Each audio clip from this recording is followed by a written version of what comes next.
sekarang gue mau tahu cerita lo tentang event. Event lo udah gue lihat di CV lo udah menjuarai medali yang banyak banget. Alhamdulillah. Masnya di SEA Games, Asian Games, sampai World Champion ya, wah salah. Nah itu ada cerita-cerita unik nggak di event-event itu tuh? Atau ibaratnya yang terakhir di 2019 kemarin 2019 ya? di Filipina. SEA Games dan yang 2018 Asian Games ya.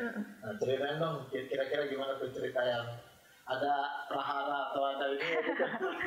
Di setiap event, di setiap pertandingan pasti punya cerita masing-masing kan. Beda-beda dan ketegangannya juga berbeda-beda gitu, tekanannya juga berbeda-beda. Cuman ya bedanya nggak beda jauh sih, maksudnya ya kita sama beda judul pertandingan aja gitu kan, beda judul pertandingan, intinya sama-sama bertanding kayak gitu juga gitu. Cerita di drama sih, lebih ke drama di SEA Games 2019 kemarin. Iya, jadi 1 bulan sebelum SEA Games itu ada tes event kan, tes event pertandingan sebelum di SEA Games, pra-SEA Games ya. Terus 1 bulan itu, jadi eventnya itu 1 minggu. Nah kita ke sana 2 minggu, jadi 1 minggu untuk pra-SEA Games-nya, 1 minggunya lagi TC di sana. Ya kita latih pra-SEA Games, udah lewat pra-SEA Games, di situ tuh aku kalah. Di pra-SEA Games kalah. Pra-SEA Games itu menentukan untuk event SEA Games atau gimana sih? Enggak sih. Kalau menentukan berarti SEA Games kemarin aku kalah dong. Oh berarti pra-SEA Games itu ibaratnya tanding pemanasan gitu? Oke. Pemanasan bertanding ya. Ini apa namanya, ngetes lapangan. Sama panitia di sana ya gitu.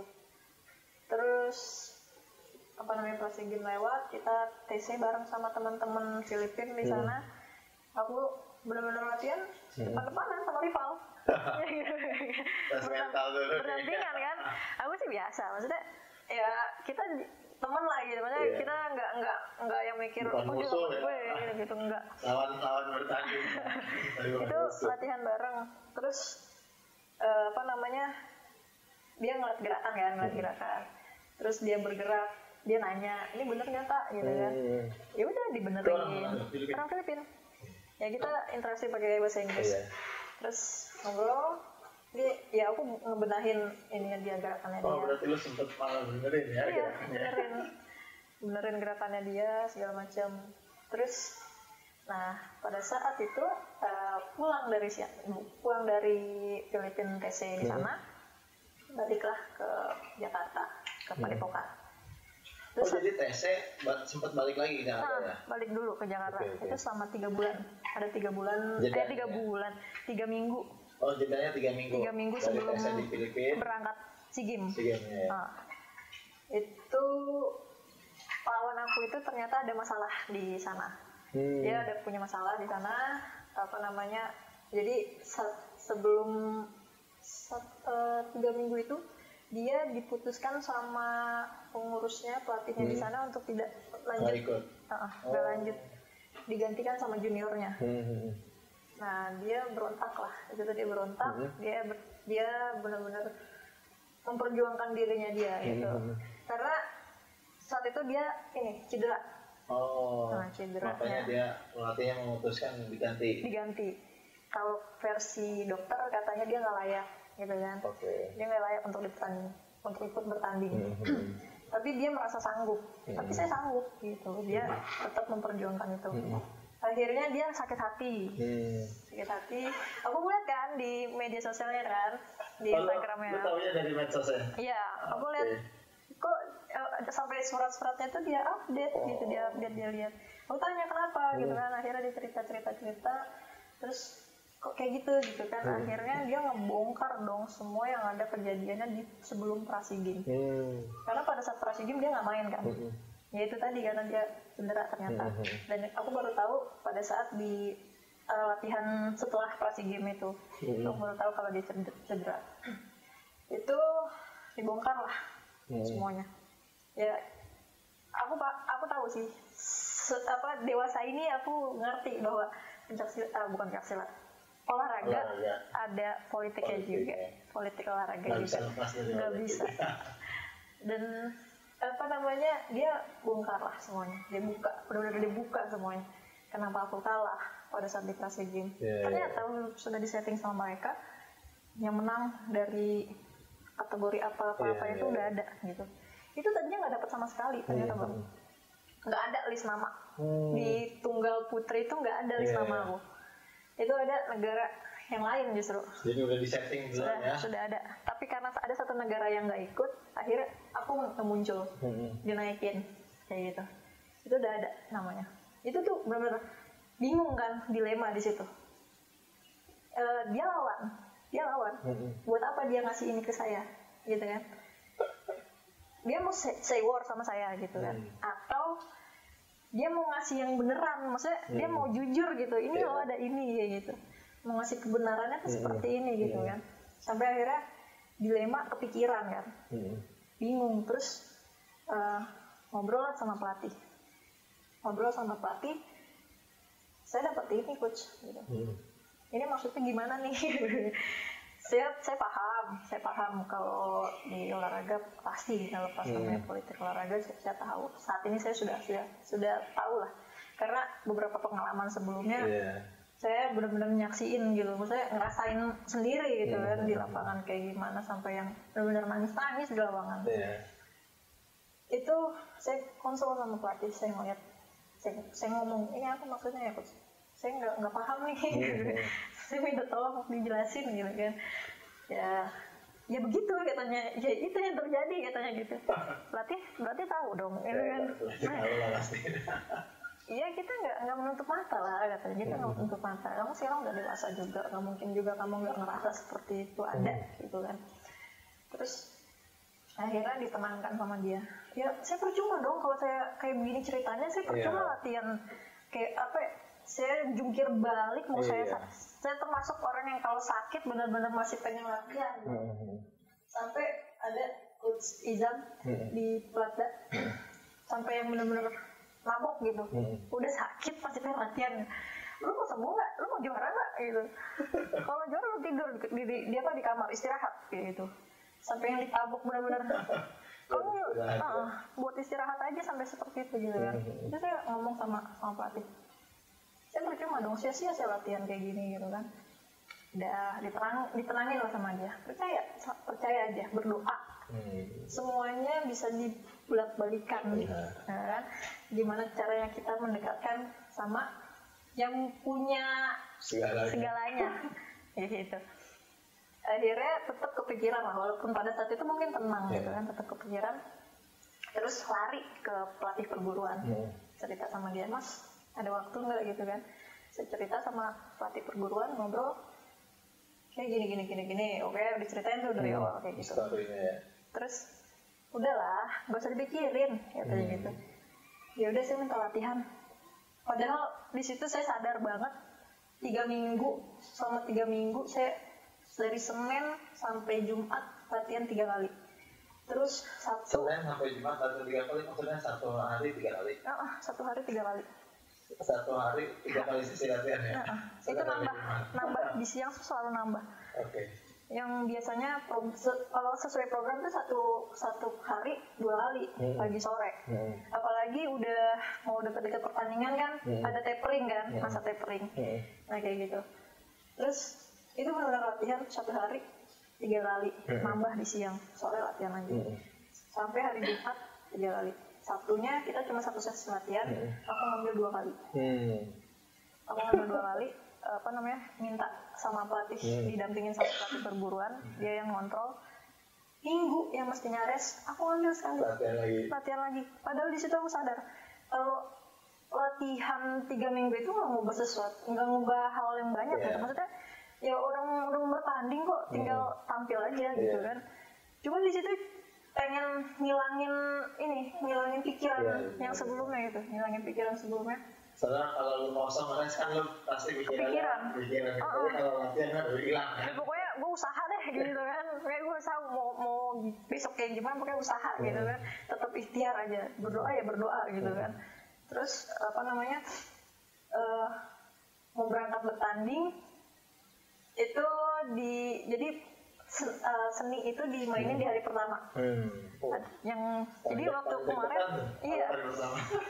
Tapi alhamdulillahnya karena ada sesi langsung seremoni, kepotong. Jadi yang cowok-cowok dulu kan, yang cowok dulu. Jadi kemarin tuh di SEA Games ada 4 nomor seni yang dimainkan, tunggal, ganda, sama regu. Yang putra, yang putrinya hanya tunggal putri aja.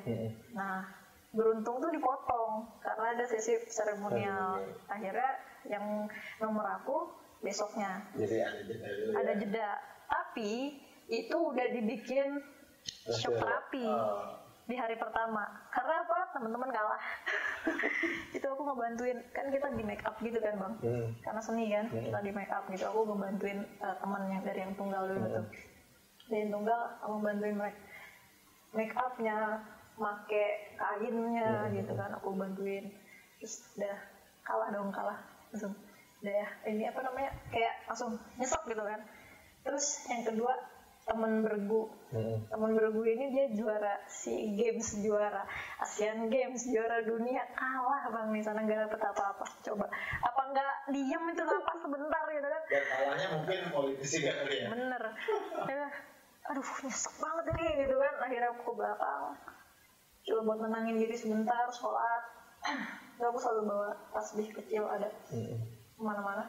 Jadi aku sholat gitu. Itu apa namanya? Coba buat menangin lah, coba buat ngontrol diri juga ke belakang supaya teman-teman tuh nggak tahu lah kondisi kita gitu kan, ya malu juga gitu. Terus gue masih punya teman gue satu lagi nih gitu, maksudnya masih ada yang main nih gitu, masih ada yang main.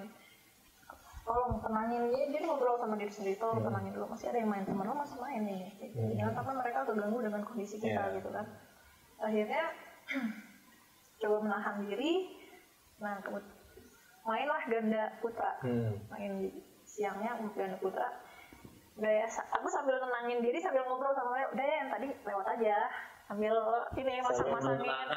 Iya. Padahal kita juga butuh ketenangan gitu kan. Kita juga yang sebenarnya ngomong sama diri sendiri, cuma ada ini aja kan, sambil udah yang tadi lupain aja. Selalu seperti biasa aja kayak latihan kayak gitu kan. Udah tuh. Udah masang kalah, kayak dapet sama sekali. 4 orang kalah tuh ya? 3 orang. 3 orang kalah ya? 3 orang kalah. Itu kalah satu hari pertama. Udah bener-bener udah pecah itu udah nggak ketahan. Aku langsung ketika udah hasilnya udah ada, langsung lari ke belakang. Jadi dikasih ruang ganti gitu, masing-masing negara. Itu aku lari ke belakang. Dilihat kan sama satu pelatih. Dicarilah sama pelatih kepala. Mana Puspa katanya, dicari ke semua pelatih yang ngeliat aku kan, dicari tuh dipanggil. Saya tuh lagi nangis gitu, lagi nangis di belakang, lagi ya Allah kok gini banget gitu. Masa sih harus keulang lagi waktu kejadian di SEA Games, SEA Games dan sebelumnya ada juga kejadian di SEA Games Malaysia yang memang jahat banget di sana. Masa sih harus kejadian lagi SEA Games-nya kayak gitu. Aku udah 2 kali ikut SEA Games kan bang, di Malaysia sama di kemarin di Filipina. Nah SEA Games pertama di Malaysia itu kalah kan, itu kejadiannya kayak gitu. Maksudnya ya kebaca banget gitu. Kita tahu lah Malaysia seperti apa gitu kan, nggak inilah. Itu udah benar-benar di situ langsung mikir, masa sih harus kejadiannya sama kayak gini lagi gitu kan. Terus sampai dicari sama pelatih kepala, akhirnya nemuin dia yang megang aku, ngeliat juga, abis nangis ya, ngeliat juga. Kamu nggak boleh kayak gini, kamu harus tenang. Besok harinya kamu. Namanya Mas Indro. Mas Indro cuma minta tolong sama kamu, Mas Indro mohon sama kamu. Kamu kasih yang terbaik buat besok. Kita sama-sama pengen di sini di nomor seni ini tinggal kamu. Saya tinggal punya kamu aja. Gitu. Itu saya ngelihat matanya dia yang berbinar-binar kan, berkaca-kaca. Terus apa namanya, ngelihat dia, saya coba mikir dia bukan pelatih saya langsung dari awal, ya kan? Dia pelatih hanya pada saat di tim pelatnas saat itu gitu kan. Dia yang masih apa ya, kayak berharap banget gitu, berharap banget sama kita. Ngeliat, ya Allah dia bukan pelatih gue, dia bukan pelatih gue, tapi kepercayaan sama harapannya orangnya seperti ini gitu, gue nggak mau ngecewain orang ini gitu. Di situ langsung oke, udah tenang, udah coba menenangin, balik sholat lagi segala macam. Alhamdulillah pada saat besoknya itu tanding kan, besoknya tanding, dari pemanasan, pakai semua alat-alat perlengkapan latihan, perlengkapan bertanding gitu kan, dari yang kain segala macam, make upnya. Terus aku waktu kemarin tuh momok banget sama Singapura, karena beberapa pertandingan itu dia lagi dicoba dinaikkan terus. Lagi coba dinaikkan. Pada saat di Prasi Game itu dia menang. Di Prasi Game itu. Nah, orang di belakangnya dia kuat banget nih. Gitu. Jadi aku tahu banget gitu. Jadi momok besar banget saat itu. Cuman keuntungan saat itu, pada saat setelah siap-siap prepare pemanasan, kita satu tempat pemanasan. Itu aku ngeliat lawan aku kan. Dari semua negara kan ada. Aku ngeliat satu-satu. Oh gini. Masih lewat. Yang jadi momok nih, yang kita perhatikan kan, aku tahu persis apa yang dia lakuin sebelum turun bertanding. Ada satu hal yang nggak dia lakuin. Terus ada mukanya juga udah mulai pucat, dan nggak seger kayak biasanya, tegang banget gitu, mikirin banget kayaknya gitu kan. Terus aku yang ngeliatin dia. Terus ada hal yang, ya itu tadi, yang satu hal yang nggak dia lakuin, langsung ngerasa, yes. Satu hal tuh dari rangkaian gerakan maksudnya? Kebiasaannya dia sebelum bertanding.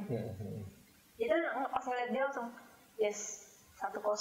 Gue menang, gitu kan. Ini membangun semangat, percaya diri ya. Padahal kita juga nggak tahu. Maksudnya, coba buat ini juga kan, pas ngeliat kayak gitu, ya 1-0, gue menang gitu. Nah dari situ mulai enjoy, masuk ke gelanggang, tetap relax, tetap fokus gitu kan, dan udah lepas mainnya, tamping terus aja gitu kan. Bahkan orang yang nggak pernah senior, ada senior yang memang dia kontrol gerakan juga, tapi dari jauh gitu, nggak yang ketemu face to face kayak gini, enggak. Dia kuliah di Aussie, itu nonton streamingnya. Saya nggak pernah ngeliat main kamu kayak gini. Ini keren banget gitu. Iya gitu. Bahkan di Asian Games kemarin beda sama yang kemarin sih game katanya gitu. Rasanya beda gitu. Rasa nyampeinnya tuh beda. Mungkin gerakannya sama, cuman rasanya beda. Dan pelatih aku sendiri yang aku minta latihan pribadi tambahan juga bilang yang sama. Rasa nyampein lu tuh kemarin beda sama yang sebelumnya, bahkan ini lebih keren lah, ini keren. Kalau bisa dipertahankan atau bahkan bisa ditingkatin lagi. Itu yang nggak sadar juga kan. Iya apa mungkin di situ langsung mikir, apa mungkin karena emang udah ya udahlah gitu kan, nanti terus aja, mau gue kalah kayak mau gimana ya udah, ya gue udah usaha gitu kan, nggak usah pikirin yang berlebihan lagi. Orang tinggal tampil, perkara menang kalah ya urusan belakang, yang penting kita bisa tampilin sebaik-baiknya yang terbaik yang kita punya gitu kan. Ya udah, alhamdulillah ya Allah masih berbaik hati. Nih gue kasih juara gitu. Iya. Dan benar-benar dibalikan gitu kan, benar dibalikin apa yang mereka setting sebelumnya, mungkin ya enggak apa ya, kayak kita kekuatan Tuhan memang lebih besar daripada kekuatan manusia gitu kan. Jadi memang yang gua simpulin tuh dari proses pertandingan yang pertama adalah, yang pertama lo event itu kan berusaha semaksimal mungkin dari segi ikhtiarnya lah, dari segi sesi latihan. Bahkan lo yang tadinya sesinya cuma 6 kali, artinya lo tambah dari minggu, itu sebenarnya 1 poin lo. Artinya kalau ngomongin tadi lo 1-0 itu udah 1-0 menang. Artinya lo udah menambah jam untuk meyakinkan bahwa kemampuan lo artinya lebih ditingkatin lagi. Itu satu. Yang kedua, memang pada saat bertanding itu poin utama itu sebenarnya skill itu udah lepas tuh. Yang ada itu memang cuma mental. Karena skill itu udah terbentuk sebelum bertanding. Betul. Jadi udah pokoknya pas bertanding itu udah keluar apa yang dilatih aja. Tapi memang yang menentukan bisa keluar atau enggaknya memang di mentalnya. Jadi lo keberhasilan lo di SEA Games terakhir 2019 itu memang maintenance mental lo artinya berhasil di situ. Di samping internal lo juga artinya terus menguatkan, dan yang kedua faktor pelatih terutama kan yang artinya memberikan semangat, motivasi, dorongan dan harapan, sehingga motivasi di internal lo jadi keluar. Dan di artinya di sesi-sesi terakhir di lapangan itu sebenarnya kan yang paling krusial tuh, paling krusial kan. Dan lo di tahapan krusial itu malah lo terus memotivasi diri dan melihat lawan lo, artinya mencari kelemahan supaya motivasi lo meningkat. Benar, itu bagus banget ya buat masukan teman-teman, karena memang mental itu udah yang menentukan pada saat di pertandingan. Jadi kita nggak bisa tuh latihan 3 hari, seminggu, sebulan sebelum pertandingan tuh nggak bisa. Kalau yang menentukan lo bisa berhasil juara itu bukan seminggu, sebulan, 2 bulan, tapi memang proses yang panjang itu. Dan yang paling penting ya memang satu, di samping lo ikhtiarnya terus ditambah, motivasi internal, dan lo yang paling gua catat adalah artinya kepasrahan kita terhadap Allah, karena memang segala sesuatu semuanya pasti atas kehendak Allah. Jadi memang selain kita juga memotivasi sendiri ya, kita memang harus banyak berdoa sih, karena ngomongin itu tuh udah bagian dari rezeki kita. Yang tadi pelatih lo bilang segala macam udah ada yang ngatur Pak, udah tinggal kita berdoa moga baik sama Allah ya. Dan alhamdulillah Allah masih baik. Masih baik ya. Maksudnya kita nggak baik gitu, maksudnya kita belum baik banget gitu. Kita masih berusaha untuk baik, tapi alhamdulillahnya Allah masih percaya gitu, ngasih lagi gitu kan. Ya bersyukur banget gitu dengan semua yang udah dikasih sampai saat ini gitu kan. Nah, mungkin udah agak panjang tuh ya cerita kita. Nah sekarang dengan kondisi sekarang persiapan apa Mas? Sekarang insya Allah SEA Games tahun 2021 tahun depan berarti ya? Iya. Berarti masa pandemi ini kayak los nih buat latihan. Iya, los buat latihan. Itu bulan apa tuh rencananya? SEA Games itu kalau nggak salah di bulan November ya? Barang apa dong? PON kan Oktober ya? Oktober, tapi lo ikut pokoknya 1 bulan setelah PON. Ikut PON ya? Iya, ikut ya. Berarti tahun depan nih ramai nih. Besok ramai banget tahun depan, dari yang kejuaraan dunia. Terus kita ada di pertengahan, di bulan Juli atau Agustus. Terus ada sebelumnya tuh di awal-awal bulan April Mei. Mei itu biasanya ada namanya Belgia Open. Terus ada juga Thailand. Berarti tahun depan tuh ramai banget. Mudah-mudahan pandeminya segera berakhir lah. Semuanya terbatas, gerakannya semua terbatas gitu Bang. Kita batuk sedikit udah seling-seling kekurangan. Aduh, kenapa nih gitu? Orang lebih sensi kalau nggak tahu batuk dan lain-lain. Iya benar. Iya. Jadi target lo apa nih ke depan nih dalam menjalani proses pelatnas ini, dan target misi lo ke depan kan? Ya saat ini pasti target tetap pengen jadi yang terbaik ya. Karena sekarang ya saya juaranya gitu. Gimana caranya saya harus bisa maintain diri, tetap jadi versi terbaik dari diri kita sendiri gitu. Dan mempertahankan itu lebih sulit. Mempertahankan itu lebih sulit. Pastinya lebih ke kualitas lah, lebih ke kualitas diri lebih ditingkatin. Alhamdulillah nggak terlalu yang kayak sebelumnya terlalu yang kayak ambisi banget gitu, ambisi banget harus gini enggak. Ini yang udah ya itu udah ketemu, nothing tulus, jalan maintenance kayak gitu. Udah ketemu seperti itu, tinggal kita jalan gimana. Ya tetap usaha, tetap pasti kerja keras pasti gitu kan. Ya kita tetap latihan pasti gitu. Tetap itu kualitas dirinya harus ditingkatin, terus nggak menutup mata kalau di luar juga lawan-lawan pasti latihan. Ya pasti mereka juga melakukan yang terbaik juga. Oke, nah yang terakhir kira-kira saran tips buat sahabat olahraga dimanapun, khususnya para calon-calon atlet pencaksilat nih, gimana nih untuk bisa memaksimalkan potensi dan bisa mendapatkan prestasi yang maksimal, sarannya apa dari Puspa?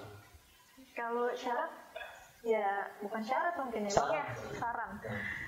Apa namanya, konsisten dengan apa yang mau dengan apa yang diinginkan gitu, dengan apa yang kita pengen, konsisten dengan apa yang kita lakukan, terus juga disiplin pasti. Itu poin utama banget tuh kayaknya. Dan lebih ke jangan ngelihat mungkin motivasi di luar, kita banyak lah dengar quote apa segala macam, tapi kembali lagi ketika diri kita nggak nerima itu juga nggak akan bisa mengubah diri kita gitu kan. Balik ke diri kita mau kayak gimana, lo mau jadi apa, itu tergantung lo kayak gitu. Dia apapun yang kita pilih pasti ada resikonya. Dan di situ bagaimana seorang juara itu nggak pernah mencari alasan, tapi selalu ada solusi di setiap masalah. Dan setiap orang mungkin pernah gagal. Saya pernah gagal, tapi nggak semua orang tahu tentang kegagalan itu. Di situ gimana kita saat ini, aku cuma mikir aku bisa berhasil sampai saat ini, bagaimana kita bisa berbaur sama orang, kita baik sangka, terutama sama Allah. Baiknya tuh bukan baik sama sekitar aja, tapi baik sama secara keseluruhan. Yang kita juga di agama juga selalu disebutkan hablum minallah, hablum minannas, harus sama-sama sejalan kayak gitu. Jadi ya baik sama Tuhan, baik sama sesama makhluknya, bahkan sama alam. Kalau alam lebih ke yang ini, alam ini nih yang ngebawa kita, ngebentuk kita jadi apa sih kita gitu. Jadi baiknya itu nggak dibatasi, baik aja, baik lagi, ya baik terus gitu. Luar biasa.